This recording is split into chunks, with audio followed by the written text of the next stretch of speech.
During the time of the Mongolian Empire, which lasted from 1206 to 1368, the lives of enslaved Mongolians were extremely difficult. This era is known as the Genghis Khan era. Enslaved people played a relatively minor role in pre-imperial Mongolia. Still, the Mongols viewed people as a resource that should be shared among members of the imperial family and used to fulfill imperial requirements such as acquiring material goods. This perspective gave rise to an entire spectrum of dependency, ranging from free men to complete enslavement, and it might be worse than you think. The Mongols had a significant influence on the institution of slavery, not only in Europe, but also in Asia. The Mongols were known throughout history as some of the most feared warriors. They were so effective that they destroyed everything, including any foolish individuals to stand in their way. The formidable Mongol army expanded its territory and power throughout Asia and Europe from the 4th to the 14th century. During that time, it took over large portions of both continents and reduced everyone they met along the way to slavery. On the other hand, not all of their prisoners were people they had previously engaged in combat. A sizable portion of them were Mongolian males and females who had been held against their will and forced into servitude by members of their society. One of the people who the Mongols slaughtered was a Urundian woman by the name of Chilgit. She was a captive.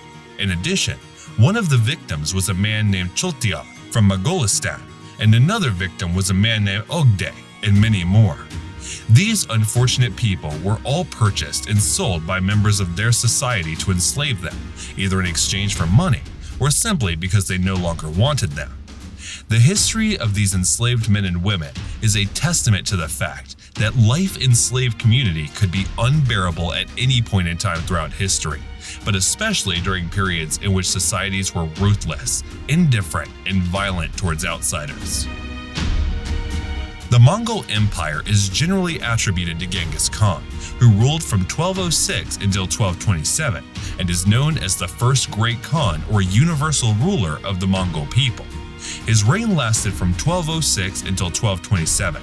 Genghis unified the nomadic people of the Asian steppe, and by combining their strengths, he fielded an army of swift, light, and well-coordinated horse riders who were devastating to their adversaries. Genghis is credited with bringing about the fall of Xiongnu Empire. In the end, the reach of the empire encompassed a significant portion of Asia, extending from the Black Sea to the Korean Peninsula.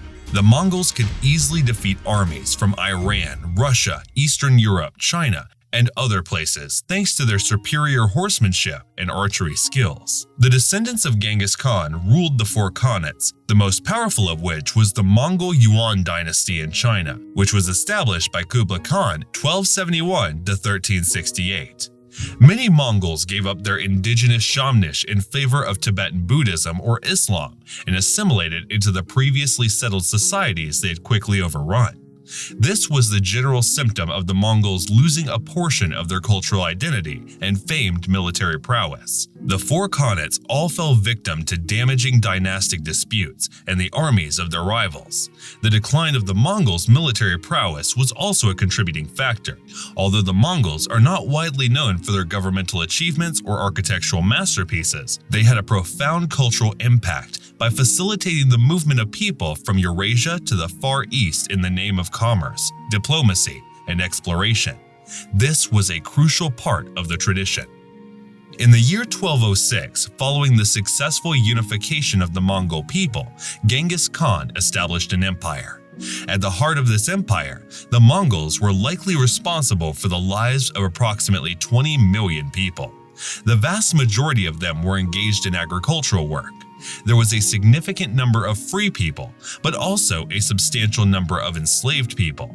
The enslaved people were obtained either through the sale of human beings or as war loot. Enslaved people and presents were valued similarly. The Mongolian slave system was severe and inhumane. Enslaved people were dragged away from their families and homes, forced to toil in the fields for extended periods, and beaten when they disobeyed their masters. They had to work no matter the temperature or the weather, whether cloudy or sunny, which put them in a vulnerable position regarding the elements.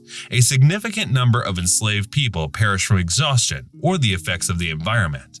Some people attempted to escape, but knew they would face severe consequences if caught.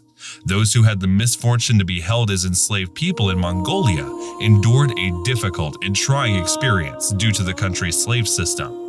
The practice of slavery was primarily a strategy that was part of an overarching plan to increase the population's meager human resource capacity. Even if it was only through indirect means, the Mongols were able to expand their population by enslaving those individuals whom they chose not to kill. Because of this, the primary justification for the practice of slavery that was prevalent among the Mongols was that it gave the appearance that they were a larger population than they actually were.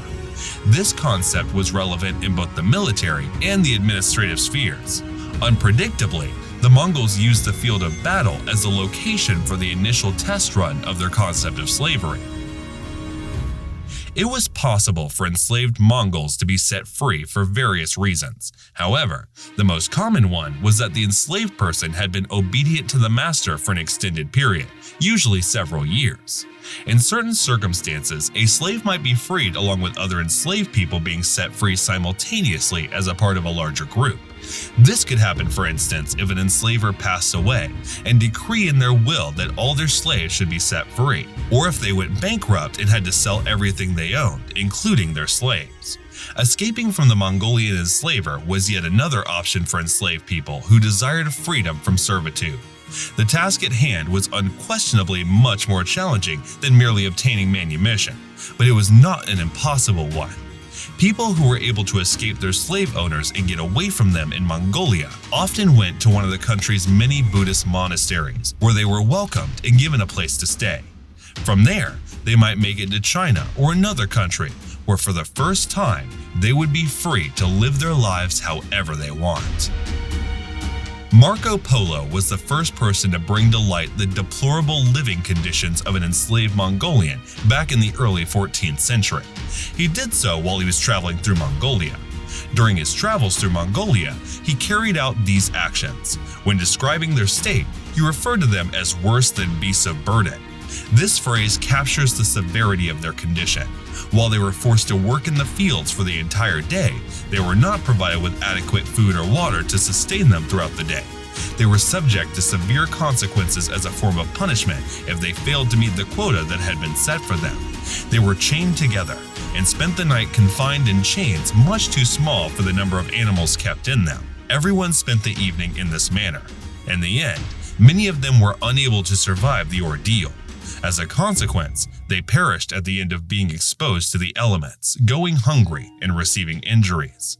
People that were brought to Mongolia as enslaved people had to live in horrible, horrible conditions. They were often forced to live in small places that were already crowded. Even if they were lucky enough to have food, it was mostly spoiled and full of bugs. They were also given very little clothing, contributing to the high number of cases in which individuals succumbed to hypothermia during the year's colder months. Enslaved people in Mongolia were forced to live in appalling conditions and frequently beaten and made to perform highly taxing labor on their bodies. The living conditions of the enslaved Mongolians were severe and frequently intolerable most of the time. They were prevented from resting or eating while working long hours in the fields against their will.